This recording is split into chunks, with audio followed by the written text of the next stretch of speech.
Greetings fanboys and fangirls, Jared here with another video from Fanboys Forever. Today we're going to be having a look at the brand new Batman and Batwing set. This is in the 12-inch scale actually, and it's an exclusive to Target.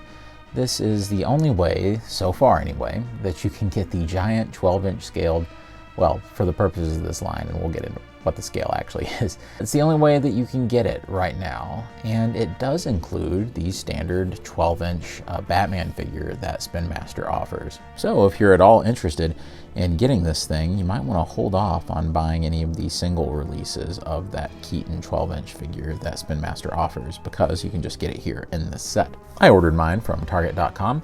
Took scarcely 2 days to get here, so it was really quick. Word of warning though, if you're somebody who is an inbox collector, you might want to be careful because this just shipped in the actual box. There wasn't any kind of outer box, and you can kind of see the remnants of a shipping label over here.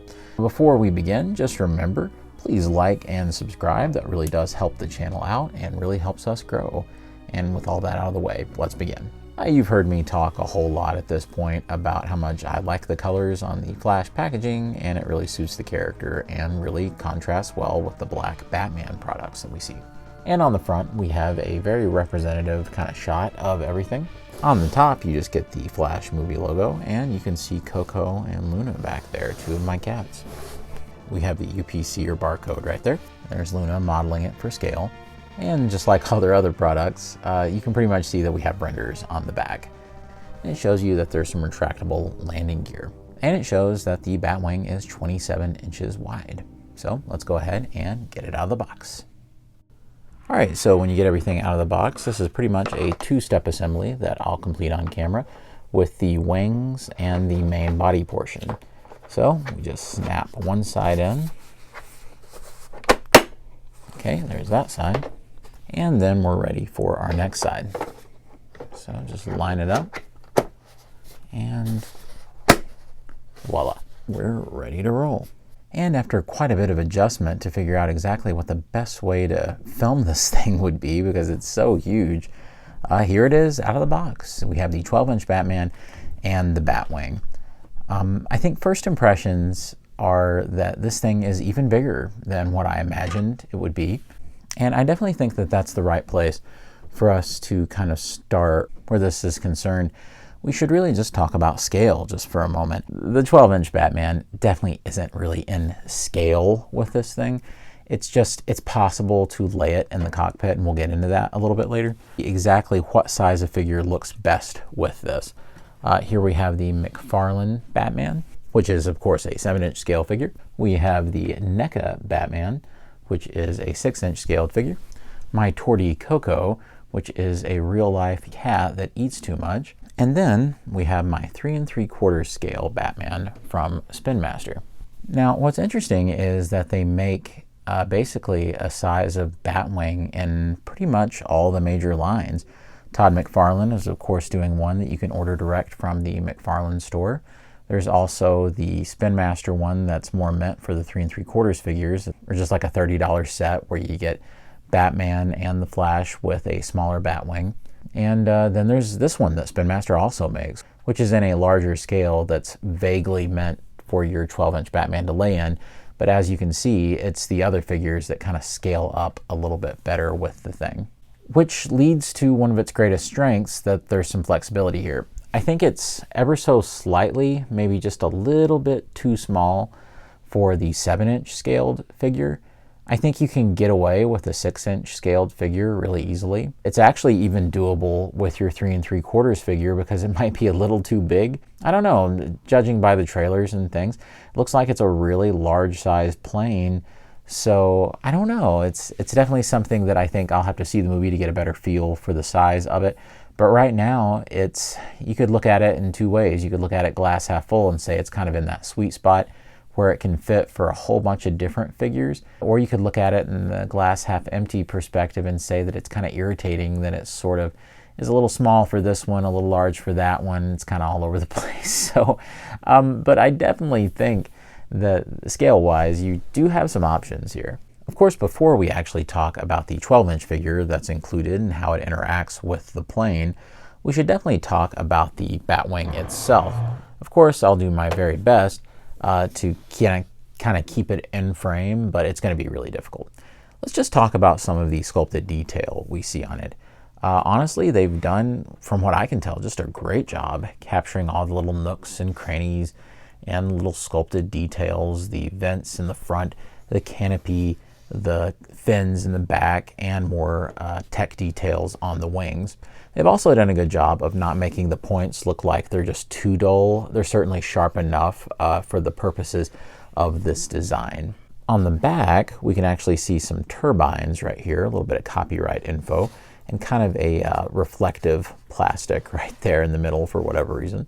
And the bottoms of these wings are just kind of hollow, but it doesn't really matter. You do have retractable landing gear right there at 3 different points, but there's no real reason for us to put those back in since this thing is pretty much going to be setting through most of the review. Let's talk a little about the canopy. I think that it's the one sore spot that a lot of people end up fixing, because this should all be solid right here, but in an effort to save money, this is all that transparent plastic just like the front is.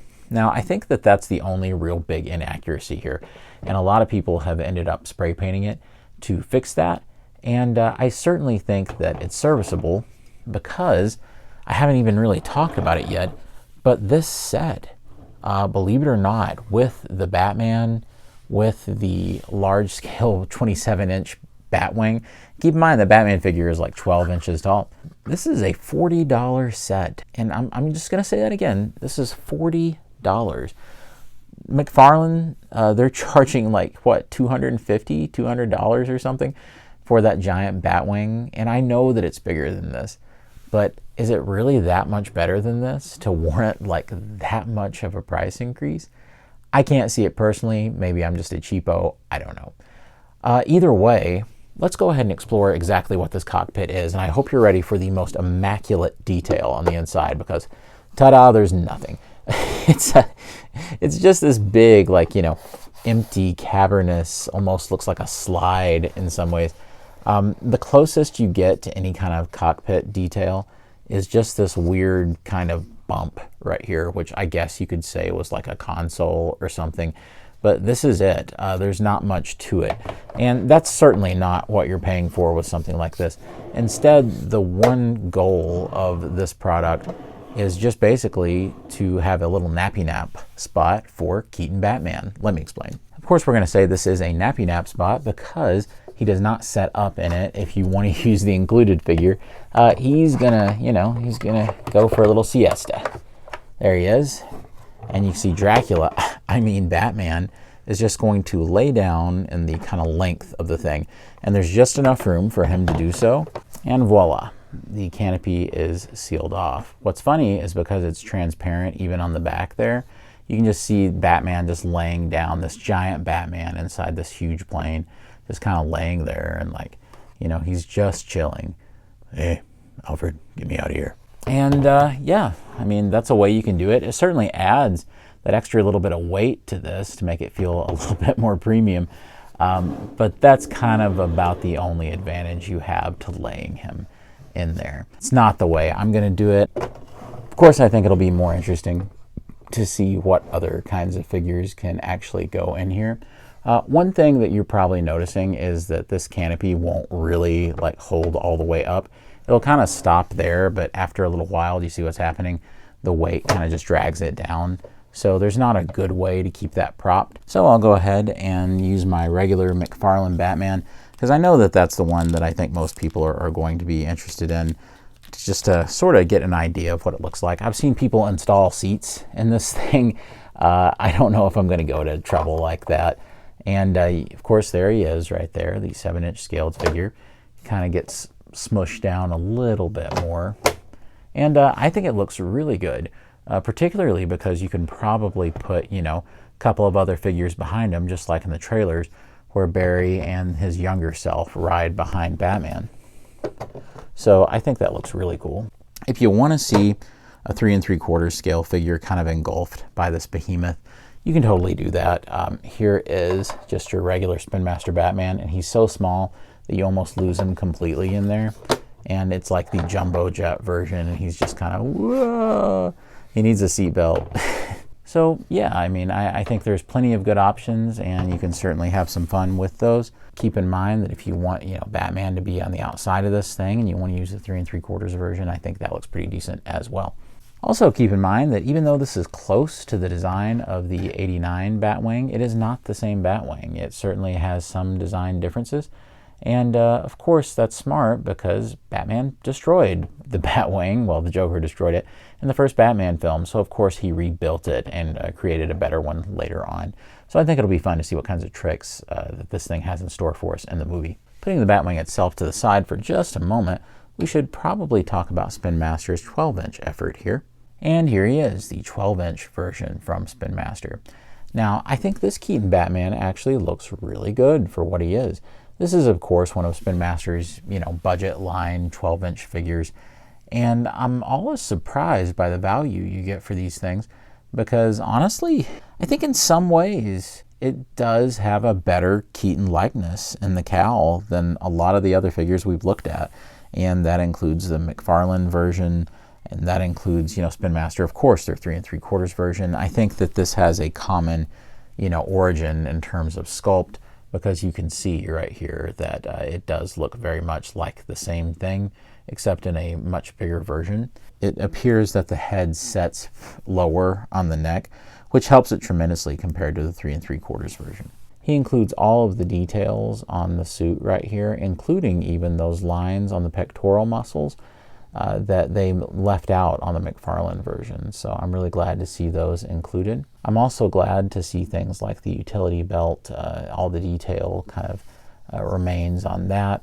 Even onto the back, there's a little less detail on the belt in the back than we've seen in some of the other versions, but the back details are all there and remind me very much of the Returns armor. Of course, Batman's pants just have a couple of little lines on them, and he has boots that are very similar to what we'd seen before in Batman Returns.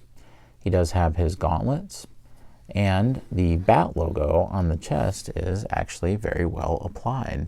Even though it might be a little hard to tell in this particular lighting, I really do like that you can definitely see some of the wrinkles on Keaton's face right here. And that's something that I think they shouldn't shy away from in these figures. He's an older, more grizzled Batman. I think, if anything, the logo is a little big. This is kind of an exaggerated size for the logo. I think that it needed the black line that it doesn't include around it, and it's sculpted like the ridge is sculpted in there, but it's just yellow. So it ends up kind of faking it out and making it seem like it's larger than it actually even is. I do like that there is some texture on this cowl. It's kind of hard to see right here, but I can assure you that there's kind of like this rough leathery texture on it, and it works out really well. I think the one area of weakness when it comes to sculpture, the neck piece that's around the logo doesn't have all the little protrusions and things that it should, as evidenced in the McFarlane release.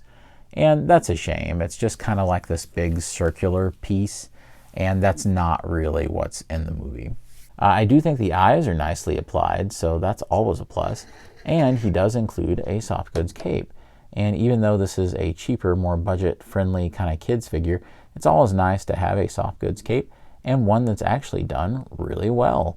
It hangs really nicely. It's mounted into the shoulders and under that piece better than the McFarlane one was, because this hangs more naturally, and just by virtue of it being a thinner material and being in a larger scale, it can hang a little more naturally. Also, you do have some options for what you want to do with the cape. You can keep it like this. You can put it back if you want to, if you want him to be a little more action ready, but personally I think it just looks the best like this, because it's almost a little too slight if you do that. I do wish it was slightly longer, because I think if it would have went down to about here, I think that we would have been cooking. Also, articulation wise, it's a lot like the 3 3/4 figure with just a couple of little upgrades. For one, the head can turn left and right and not really up and down at all. There are some nice hinges that allow you to almost get 90 degrees. The arm can go all the way around if you so desire. There is a rotation at the elbow. There is a really nice 90-degree bend right there. And this wasn't included in the 3 3/4, just a wrist swivel. There's nothing at the waist, as there typically isn't with these budget type of figures. He can do the splits really easily. getting limber in his old age. He has a really nice kick, and then he has a really nice, over 90 degrees pretty much, knee joint, and nothing else down here. So that's probably the weakest point on the articulation. That means you will struggle a little to get wide poses, and the figure is probably a little more hollow than I would like it to be, but for basically a $10 giant size budget kids figure, what are we really hoping for, I suppose? Either way, I actually think this looks really nice, and I'm surprised by the quality of it. And with maybe just a couple of tweaks, maybe just a little bit of a wash on the face, I think you could really bring this thing up to another standard. Of course, Coco and I are so glad that you have joined us both as we have reviewed this Batwing. I know that Coco thinks that it's great. You can see her back there just, you know, having the time of her life, cleaning her toes. But seriously, this is a really fun set, and I had nothing but enjoyment from it. It's a great value. It's large. I do plan on doing a little bit of customizing to this and painting up things like the cockpit, and also putting a little bit of silver highlighting, a little bit of wear and tear on the actual Batwing itself. And even though practically all of the reviews on my channel are adult collector oriented, it's good every now and then to acknowledge the potential of something like this if you need to get a gift for a younger collector or something like that. And at $40, you really can't go wrong. I think any kid that got this would just be absolutely thrilled with this gigantic Batwing, this really detailed, nice Batman figure. I mean, this thing is a dream come true for any kid that would want it. However, it does beg the question, is Spin Master planning on doing like one of those big 12-inch scaled Batmobile sets like we reviewed forever ago that I customized and did all sorts of things to that came with the 12-inch Batman? Are we going to see something like that come to Costco later this year with an '89 Batmobile and kind of give us an alternative to the McFarlane one? It's definitely going to be interesting to see, and I'll certainly be keeping you guys in the loop if anything like that happens. Of course, don't forget to subscribe to the channel and like the video because it really helps. Let me know down below, which one are you going with? You going to go with the McFarlane version of this thing for $250? I can't afford to do that, but it's cool if you are, and I'm sure it'll definitely have some things over this one. Or are you going to do like me and just grab this one for such a cheap price and be perfectly happy with it? And let me know what you think down below. And as always, God bless you and yours. And I'll see you on Fanboys Forever. Fanboy out.